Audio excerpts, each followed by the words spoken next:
Hello everyone, and welcome to another Chalice chat. What may be the last in this initial run of episodes, I don't quite know, but we will probably find out soon. We are going to start by jumping right back into the dungeon where we left off on Layer 3. Alright, and here we are, back in the Lower Hintertombs, third layer, third and possibly final layer. And here's our old friend with the poison dagger of some sort. And let's say hello to our other old friend. Oops, pull out a torch. And gain some stamina back. Oops. I wasn't sure if that attack would be fast enough, but I'm glad it was. That should suffice. Alright, and this time we're headed through this door, and then down through this passage that we haven't even opened the door to yet. That will be our final task here. And let's see, don't see anyone waiting to ambush me by the door, but there's probably someone waiting to ambush me inside or around that coffin. Yes, indeed. As I suspected. And yeah, drawn my attention to the end of the hall with that enemy with its back turned, and just, you know, an innocuous coffin waiting right there. No, it had to be something like that. Oh, is this a giant swamp that we've found our way to? I was wondering whether or not there would be a giant swamp. I was wondering. I was a little surprised we didn't run across one earlier, but indeed, it wouldn't be a Hintertomb Chalice, and potentially the final Hintertomb Chalice, without a giant swamp, I suppose. So, that's only fitting. I see you. Oh, I forget they throw two at once. There's some more poison, and there's an enemy falling down. I wonder if they will climb up the ladder. I wonder if they are smart enough to do that. Or dumb enough, as the case may be, because it's probably not smart for them to do so. It's kind of a natural bottleneck that allows me to pick them off. Looks like they're not willing to necessarily engage. Okay. But, he is hovering there down by the ladder, so let's try a plunging attack. That didn't work. Roll up onto some dry ground, and lay into this guy. Yes. How effective. Wonderful. Okay. Oh, now we're in the swamp. I don't think that there's much of an extension to that particular pathway, so I see that giant over there. We're going to try and be mindful of the giant. And, oh, I forgot. Wow!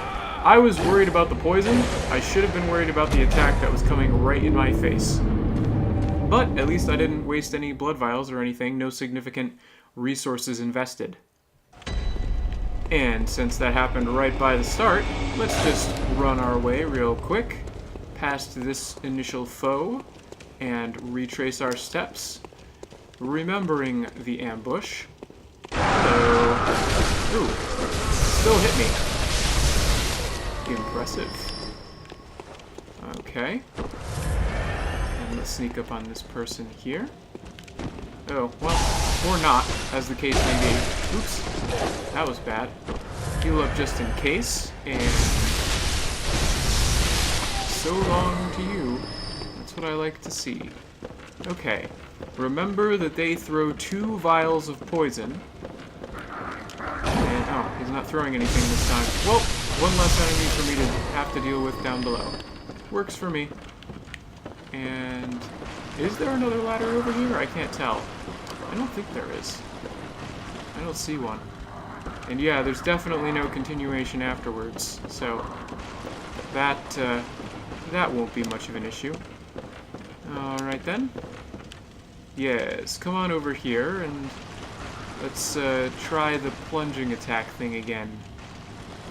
Perhaps it will work out a little bit better this time. Let's find out. Yes! Much better that time. I'm glad that happened. And, yep, that's that for him. Thud echoes retrieved. Not that they were all that significant to begin with. Yep. So long to you. Boy, these enemies are strong. So it looks like there's a giant on either side of this central island here. So something to watch out for no matter which way I go. And a reason for me to engage things over here. Not only because it's a strip of dry land, but also because it doesn't seem to be a place where either of the giants have much in the way of visibility. Okay. Gonna run over here onto this patch of dry land. Wait for him to miss, and then do a follow-up strike. There we are. Okay. So I realize I've fallen back into the habit of commenting basically just on what's happening, or what I'm thinking of in the moment. But, okay. Get out of that. Oh, and I do have my antidotes equipped. That's good. But I would like to try and continue to try and cover some more interesting topics. I'm never really satisfied with how it ends up working, but I think it's fun to keep trying. So one thing that I'm reminded of, see how well I can or cannot lead this giant. I want to engage far from everything else, where I can get up close, where I'm on dry land. That right there might not actually be a bad spot. Alright. Well, they hit about as hard as I remember. Yep. About as hard as I remember. Boy, I was right next to that other giant. That's what I was afraid of, but didn't look like it mattered too much. Alright, and I'm confident that I can run past this first enemy now, so I will continue to do so. But anyway, something that was on my mind recently, again, kind of due to poison, is the way that meter builds up. I was watching another YouTube channel, Super Couch Fighters, and they're in large part they're all about fighting games, and they're in large part about Street Fighter.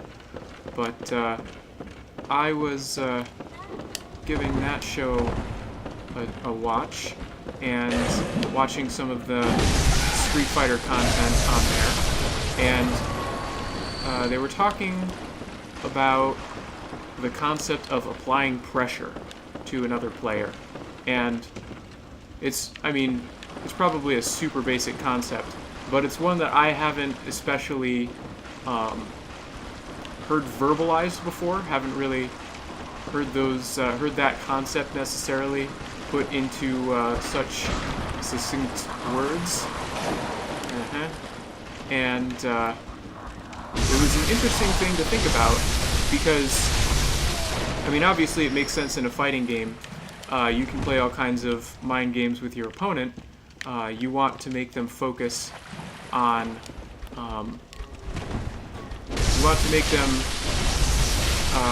want to throw them off their game. So when you apply pressure, you create opportunities for yourself to exploit by having the opponent mess up.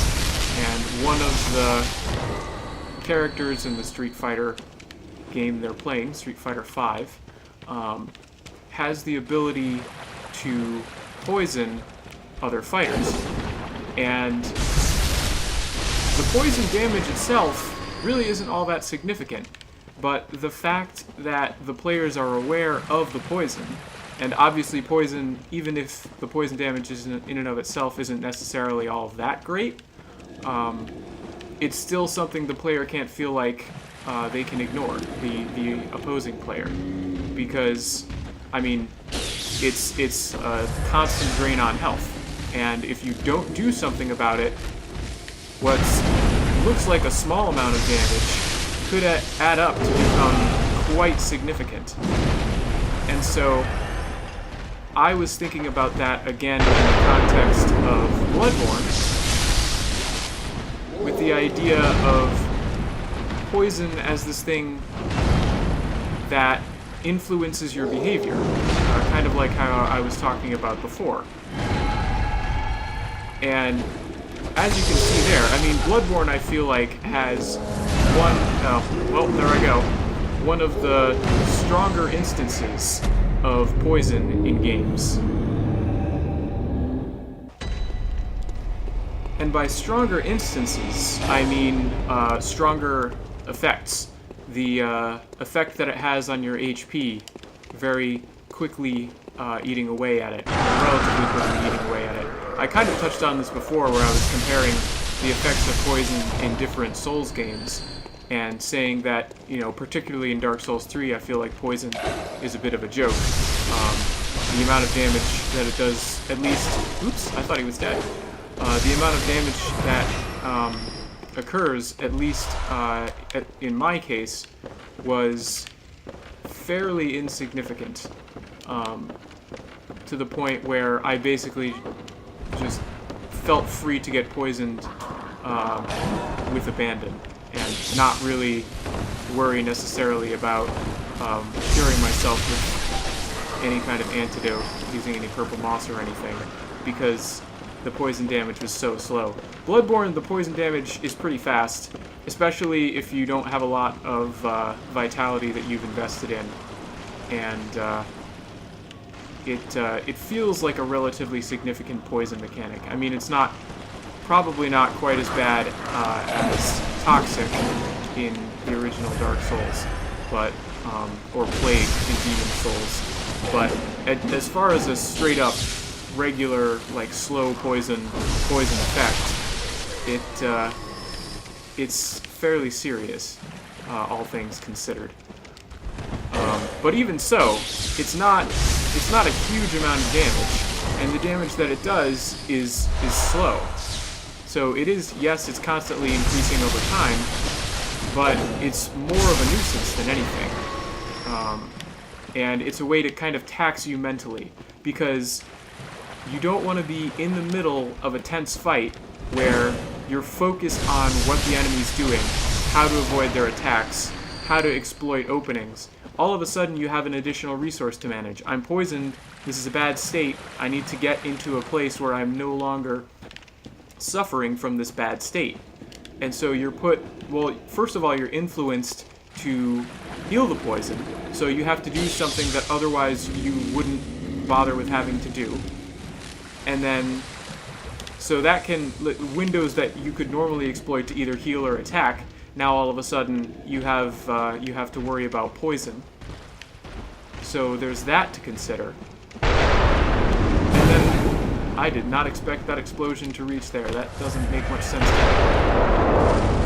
Oh, and I ran right into that one. I ran right into that explosion. Oh, look at this! The giants can get poisoned. That is good to know. That is very good to know. And looks like he fires two at a time. So I'm just going to make my way back over here, and hopefully out of cannonball range. Yep. And see, oh, he will follow me pretty far. Far enough to get into firing range at least. I wonder if I come all the way over here. Yes, I want you right where you are. Ooh, I don't want to run into the cannonball though. Okay. Well, that presents some interesting possibilities though. It looks like I can get him to the island where I want him. I just need to be a little bit smarter about it. But yeah, as I was saying, you have the practical application of, okay, if you're poisoned, you need to use a window that you could use to either attack or heal to cure poison instead. And after you cure the poison, it's probably been something that's been eating away at your health for a while at that point. You probably don't cure it instantly. So you probably need to waste another opportunity healing that you would normally be able to use for attacking. So right off the bat, that's two things that it does to you practically. But it also has the effect, of course, where's the second one? No, it didn't count. It also has the effect of applying that additional tax on your concentration, because you have to constantly then be watching your health, and you have to alter it increases the load that you are trying to deal with mentally. In other words, it's applying pressure. And in applying that pressure, it makes it more likely for you to mess up. It makes it that much more likely that you are going to have to deal... well, it makes it that much more likely that you're going to make a mistake of some kind. Oops, rolled into the enemy instead of onto the island like I wanted to. Dodge away. And it's a little bit, kind of, like my desire to try talking about something else while I'm playing this game, because it's an additional mental resource that I'm using to try and make some sort of sense, while at the same time play in a reasonable fashion with a reasonable level of skill. So, interesting how that kind of comes in. But I just really like that idea of applying pressure and influencing behavior. And honestly, even the fact that you see this poison meter starting to build up, that's another way of applying pressure, because you're absolutely influencing behavior in order to make that happen. So let's see if I can get this giant to come for a walk in a poison swamp. With the fact that I know what this poison buildup is like, and I do not want to have to deal with it, but my desire to avoid the poison, and as I see that poison effect kind of build up and build up and build up, it's something I just want to avoid. I've seen people in playthroughs of these games where they'll say things like, "Oh, I shouldn't worry about poison," and even after saying it, they will jump into, as they're making their way through a poisonous swamp and watching the poison build up, they will try everything they can to avoid being poisoned, even though they've just said they shouldn't worry about it. It's a very effective way of trying to put pressure onto the player and alter their behavior. And it works really, really well, and I think that's really interesting. Alright, let's try and focus a little bit more. Should not have charged my weapon there. I should have learned from the fact that these guys fire their cannons twice, basically all the time. Yep, there's shot number 2.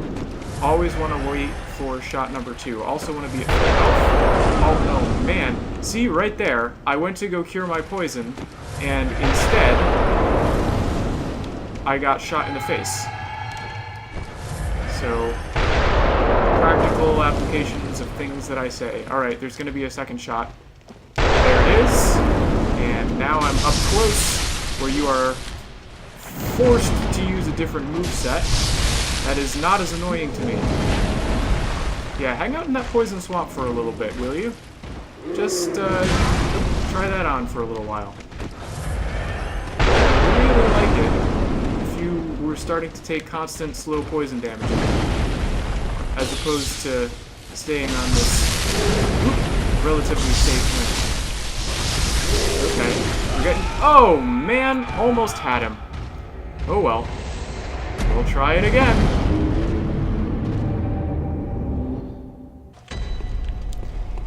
Okay, I think this will be the final attempt this episode at taking down that giant and exploring this little swamp. And if this is not successful, well, whether it's successful or not, we will call the episode shortly after this.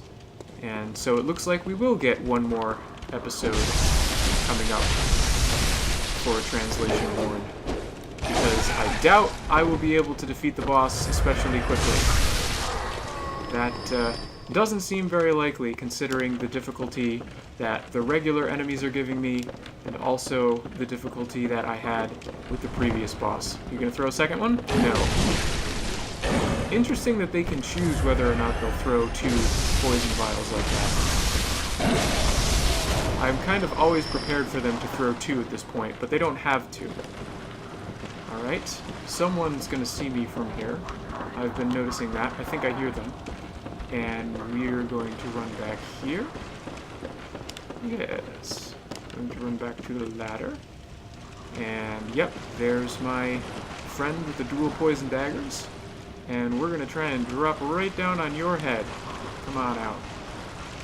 Alright, I see you underneath the ladder. How about over here?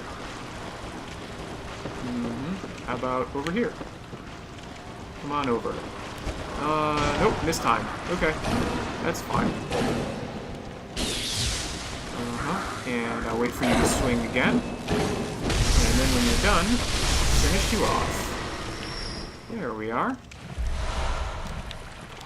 Boy, I'm gonna have a lot of these gems that I can't use. Yep, you're no real threat. Thank you for the blood echoes back. Take you out. And I think last time I forgot to deal with this enemy over here, which probably isn't that much of an issue, except I'm trying to be fairly mobile as I fight that giant. Okay. And speaking of which, I think I better wait for my poison to drop a little bit more because I'm burning through those antidotes. It's also interesting how this kind of pressure is also tied into resource management because you have to use a resource to clear that poison. Poison becomes a very different status to be concerned with when you don't have any resources to deal with it. At that point, I feel like it's more of a threat. Interesting how that all works. But let's try and not get poisoned while we encourage this giant to get poisoned, as well as move over towards a more advantageous battlefield. What do we have over this way? Am I attracting? Okay, don't want to go too far that way, or we'll probably attract the attention of giant number 2 over there. Which is... oh, and we lost the attention of giant number 1 in trying to keep our distance. So goes it. Alright. Think I'm going to make some blood bullets and heal, because you actually heal a little bit more than the damage you impose upon yourself when you make those blood bullets. So that small amount of HP, and oop, I thought for sure that was poison. Are you gonna fire, or are you just gonna stand there? I would really like to avoid actually falling into poison so that I don't have to use an antidote. Okay. Well, we've influenced the giant's location, so let's try and just be a little bit more persuasive as we run out this way. Good. Still have a shield. Well, still had a shield in that island, and then it was gone. Alright, thank you for traversing the swamp. That's what I want to see. And I want to stay out of range of that cannon if I can. Alright, get poisoned, please. I'm moving back. I see you firing cannonballs. I'm moving back. There's the poison on you. I ran directly into that blast. Alright, well, I know what I'm going to be doing next episode. The same thing I was trying to do in this episode. We'll see if it goes any better that time. I'll wait till I come back. Wait till I come back to say goodbye, that is. So, alright. Well, looks like we've got at least one more episode of Chalice Chats to do here, so I hope to see you then. Hopefully, we can take down some of these fearsome giants with a bit more ease next time. Until then, thanks for watching, everyone.